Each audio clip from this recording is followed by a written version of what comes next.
Então vamos lá, Patrick, qual é o possível pior cenário que vamos ter que enfrentar, né? Então sabemos que pode acontecer isso, pode acontecer aquilo, né? Tem muita gente falando que já chegou ao fundo. Patrick, todo mundo tá falando que é o fundo é hora de comprar. Então, o que eu costumo dizer é, eu acho que ainda temos mais espaço para sangrar. Então, esse vídeo vamos especular o pior cenário possível, né?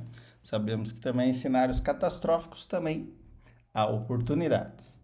E também para que todos estejam preparados, preparar seus corações. Então, tire as crianças da sala, os idosos, aqueles que têm problemas de coração, coração fraco, removam-os agora desse vídeo, fica aqui o alerta. A seguir, cenas de total e completo desespero, tá? Então, se você tem o coração fraco, se você não pode lidar com más notícias, não assista esse vídeo, tá? Desliga tudo. Vai assistir uma comédia para rir. Então, vamos lá. Antes de entrarmos na zona do desespero, algumas coisas boas, né? Com toda essa pressão em cima do dólar, em cima dos outros países, né? Das outras moedas, nós tivemos. Cadê? Nós tivemos aqui só 4 países que a moeda levou vantagem em cima do dólar. Você vê que todas as outras moedas, né, com essa questão da inflação e todo mundo indo para o dólar, como a gente sempre vê lá no nosso DXY, dólar crescendo, nós vemos aqui que o peso peruano valorizou 4% em cima do dólar, o México 10% e o real brasilito 20%. Tá? Então, para quem costuma atacar o real que está fraco, não, o real está super forte. O real está super forte. O real está mais forte que o ien, que sei lá que moeda que é na Suécia, do que a libra, do que o euro, do que o dólar australiano, o dólar canadense e o yuan chinês e o pesito chileno. Tá? Então a gente só perde para a Rússia, que fez aquela manobra espetacular com gás, petróleo e o rublo, né? Que não vamos nos estender, que fez o rublo valorizar 69% em cima do dólar. Tá? Então o Brasil vai bem. Então nesse cenário aqui sabemos que segurar dólar, segurar real, até aqui, até esse governo, foi bem mais estratégico do que segurar dólar ou qualquer outra moeda. Daqui para frente, teremos que assistir cenas dos próximos capítulos. Todo mundo começa a notícia, né? Isso daqui é um bom índice, né? Quando todos os jornais começam com essa narrativa, cripto morreu, colapso da FTX, cripto está morto, está cripto morto, Bitcoin está morto. Em história passada, são indícios que, se não estamos no fundo, estamos muito próximos do fundo, tá? Essa outra aqui da Coinbase, que teve um conflito aí, tá tendo que resolver um problema com a Apple. E aqui fica uma coisa interessante, né? A Apple, a maior empresa de tecnologia do planeta, cometendo gafes aí, cometendo um absurdo aí, porque a princípio a Apple bloqueou a atualização da carteira da Coinbase porque quer cobrar 30% da gas fee das transações da NFT que vá para a Apple. Só que, como a Coinbase está tentando explicar, a gas fee não vai para a Coinbase, né? É uma fee que roda on-chain na Ethereum. Não tem como fazer isso em app, né? Dentro da app. Essa fee rola lá na blockchain. Essa fee não é da Coinbase, né? Então, é um constrangimento ver a Apple aqui passando vergonha, né? Fica claro que a Apple não entende bulhufas, entende zero de blockchain, né? Eles até falam que para qualquer um que entende como NFT e blockchain funciona, claramente sabe que isso não é possível, porque em app proprietário da Apple compra é um sistema que não suporta cripto, né? Ou seja, isso não roda em cima do blockchain, então seria impossível fazer isso. Então, mais uma gafe aí, sem precedentes, mostrando que a maior empresa de tecnologia do planeta não está pronta para a próxima revolução tecnológica que já estamos vivendo aí, que é blockchain. Então vamos lá para a nossa narrativa do desespero, vamos dar uma olhada nos nossos gráficos. Temos o dólar aí que sempre estamos de olho na cesta de ativos DXY, que prevemos aqui esse topo em 114. Eu falei que ó, previa ver o topo em 114 e ela veio realmente bateu 114 assim e venho corrigindo. E aqui a gente tem uma zona aqui importante de suporte aqui na faixa do 105. E ele rompeu isso, mas voltou, ou seja, é uma zona de teste, né? Se estivéssemos já claro que isso daqui tem uma relação muito maior com o mercado tradicional, né? Mercado de ações. Então, o que nós vemos aqui? Vamos lá, vamos comprar aqui a SP, que foi o que a gente viu aí no último desenrolar também, né? A gente vê aqui, ó, 9 de novembro, a SP chegando aqui, e a gente vê aqui, ó, 26 de setembro. Vamos recuar mais um pouquinho aqui. Então, a gente teve Major Low aqui em junho. E aqui em setembro, 3.585, 30 de setembro. E nós tivemos topo aqui 26 de setembro. Então você veja assim que o topo do dólar aqui ele começou a cair e dias depois a SP começa a ganhar tração, voltando a subir. Então a tendência de que se isso daqui era zona de poço é que o dólar continuasse recuando aqui, rompesse essa área de resistência e fosse para baixo e a SP continuasse subindo. E o que a gente viu aqui, ó, que a SP desde o dia 1º ela vem caindo, né? Então a gente vê aqui, ó, essa última semana foi de queda. E nós vemos o dólar freando aqui e parando aqui na resistência, ameaçando voltar a subir. Por quê? O que temos também acontecendo?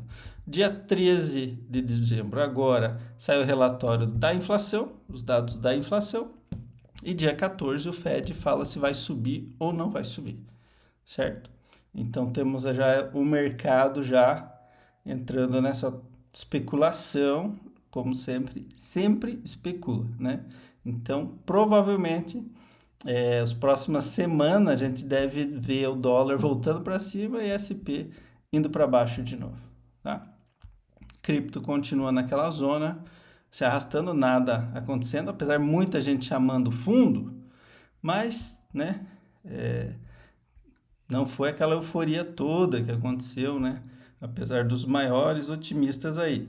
Claro que arranhamos aqui 17.362, o pessoal já começou a gritar 18, 18, 18, mas penso que embaixo dessa ponta ainda tem muita água para rolar. Então vamos lá, o que temos para acontecer? Voltamos para nossa novela mexicana aí dos desastres, né? Onde está agora, essa semana ficou quieto sobre a possível falência da Gênesis. Já falamos sobre a Gênesis, a DCG é a Grayscale. A DCG é dona de todo mundo aqui para baixo, certo? E estrategicamente dono de um portal de mídia. Ever, né? Por isso que eu falo, não existe notícia, é tudo propaganda. Se a gente vê quem é dono dos maiores portais de notícias, né? Então imagine, dono de um portal de notícias sobre pecuária e aos frigoríficos, eles vão publicar notícia que favoreça quem, certo?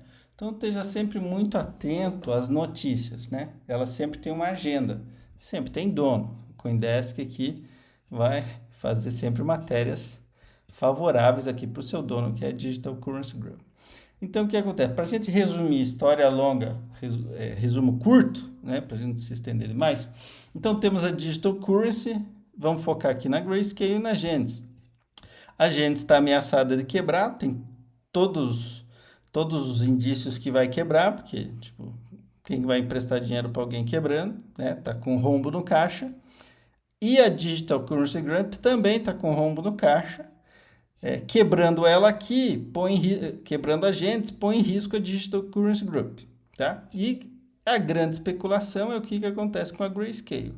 A Grayscale, todo mundo já sabe, a gente está cansado de dizer, é o maior fundo de Bitcoin, né, que tem, que é o GBTC. E eles têm outros fundos de Ethereum, Zcash e outras moedas, NIR e tudo mais. Certo? Mas eles têm muito Bitcoin, em torno de 640 mil Bitcoins.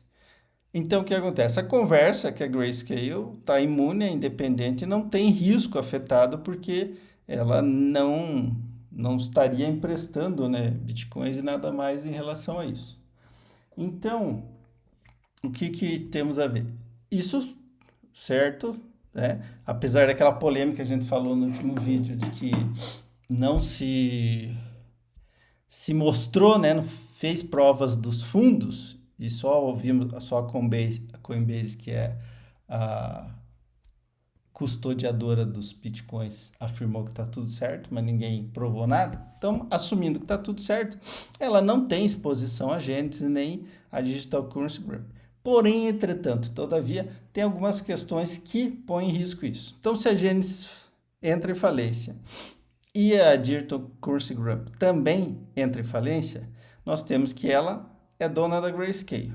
É claro que a Digital Currency Group não quer dissolver a Grayscale, porque poderia dissolver, né?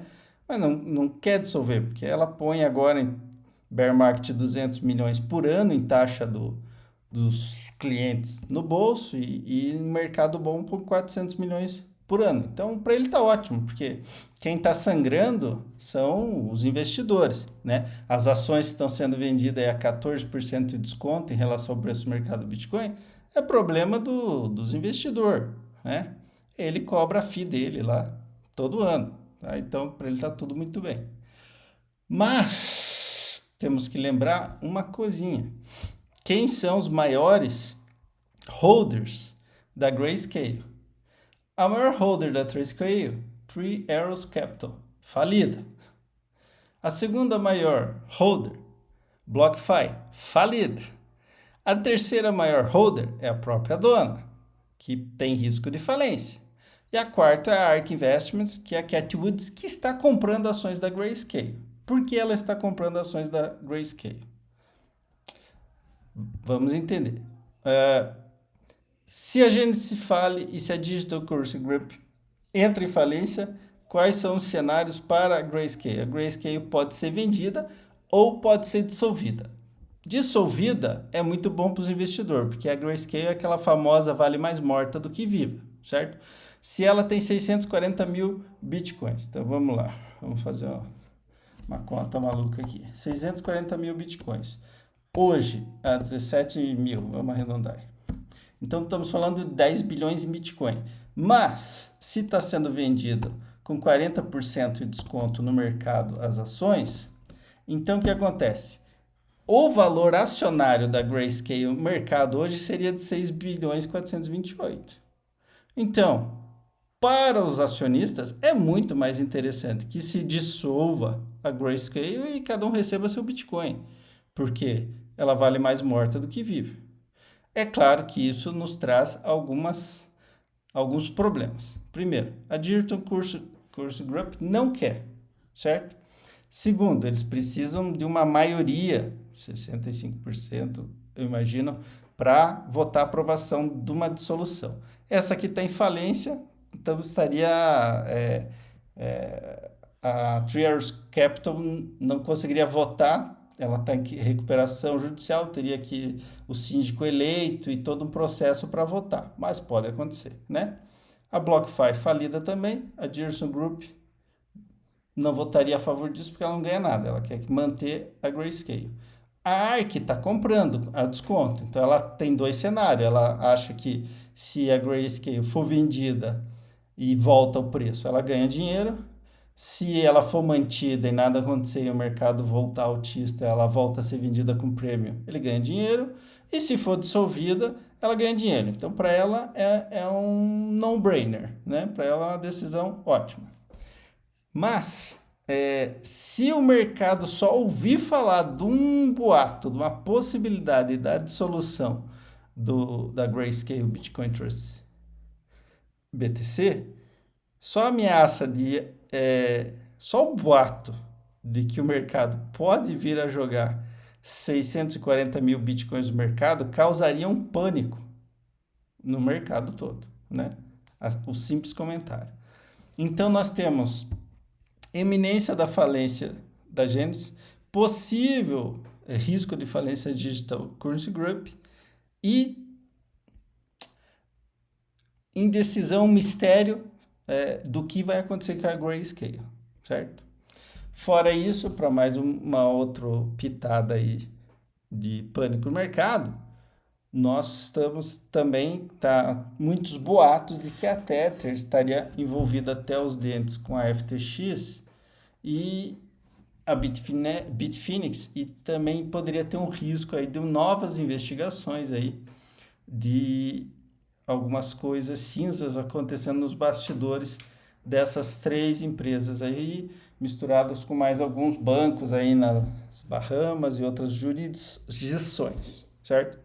Então, se a gente juntar tudo isso, nós temos sim uma grande possibilidade de sangue aí do Bitcoin, né? Nesse cenário apocalíptico, do pior cenário, quebrando a Genesis, quebrando a Digital Currency Group, ameaça de venda de 640 mil bitcoins serem descarregados no mercado, anúncio de nova investigação da Tether, a gente pode ver Bitcoin aí na casa de $10.800, diria eu. Mas temos que lembrar que o mercado de cripto não anda sozinho, né? A gente tem visto uma grande relação e uma grande pressão aí dele acompanhando a SP, né? Por quê? Porque o mercado acionário global aí passa de 100 trilhões e o mercado de cripto hoje não passa de 1 trilhão, né? Tudo bem, já chegou a 2,5, mas agora não passa de 1 trilhão.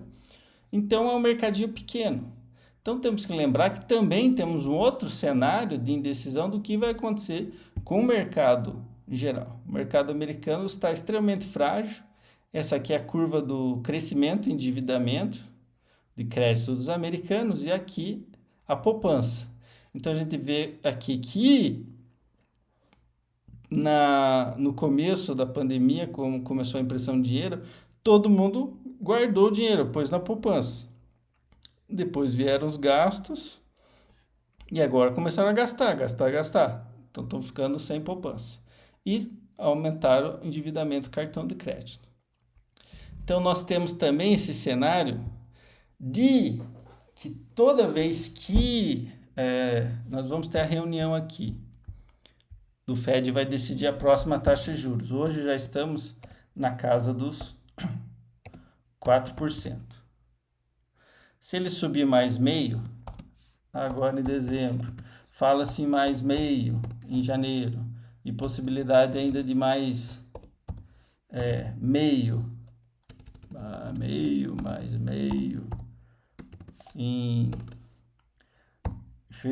janeiro. Então vamos lá, mais meio agora em dezembro, mais meio em janeiro, mais meio em fevereiro. Então isso nos daria 5% na taxa de juros americana.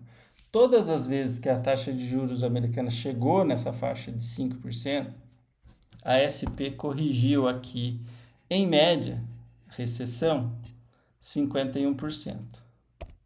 Então nós teríamos aí muito sangue para rodar. E na melhor das hipóteses, uma correção de 38%, que é a média aqui. E no melhor dos cenários, que não seria o caso porque seria fora recessão, nós estaríamos falando de uma menos 20%. Então nós tivemos topo da SP na casa de 4.700. Então, no melhor cenário, teríamos uma correção 3.760, já tivemos uma correção mais forte, então está descartado. Então, 4.700. Uma correção aí de 38. Então, nós temos aí 62. Nós falaríamos aí de 2.914. Então, teríamos ainda mais sangue para rolar. E se fôssemos no cenário pessimista, então nós teríamos aí 2.300. Então seria uma hecatombe aí, típica aí de um evento aí acontecendo um próximo Black Swan, uma nova ameaça de pandemia, alguma loucura. Aí o que vai acontecer? Aí todo esse negócio aqui da taxa de juros americana, lá na casa do chapéu, não vai ter mudado nada. A inflação vai continuar fazendo o que a inflação faz. Vai continuar subindo, tá? Eu não peguei o gráfico da inflação aqui, mas se você levantar aí a inflação americana aí nos últimos anos, você vai ver que ela sobe, independente da taxa de juros. A inflação está fazendo o que está fazendo, porque a inflação tem muito a ver com a impressão monetária. A única entidade que pode criar a inflação é o governo, né? Porque ele imprime dinheiro. Não, a empresa não pode, o cidadão não pode, ninguém pode, só o Estado, tá? Só o governo. Então vai continuar subindo.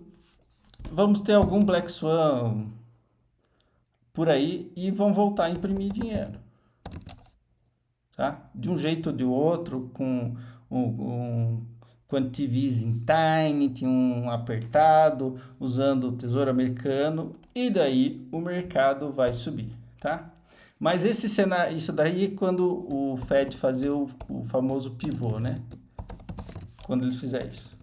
Historicamente também, quando o Fed faz isso, a gente vê major lows, ou seja, fundos de poço.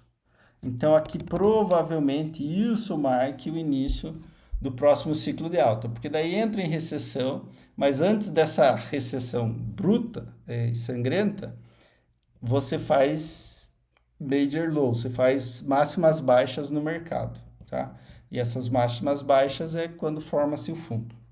Então, temos esse cenário aqui se desenhando. Eu acho que entre agora e fevereiro, nós vamos ver isso, tá? E claro que posso estar errado também. Agora daí, Patrick, se a gente juntar o apocalipse do mercado, o pior cenário do mercado de cripto, mais o pior cenário do mercado tradicional,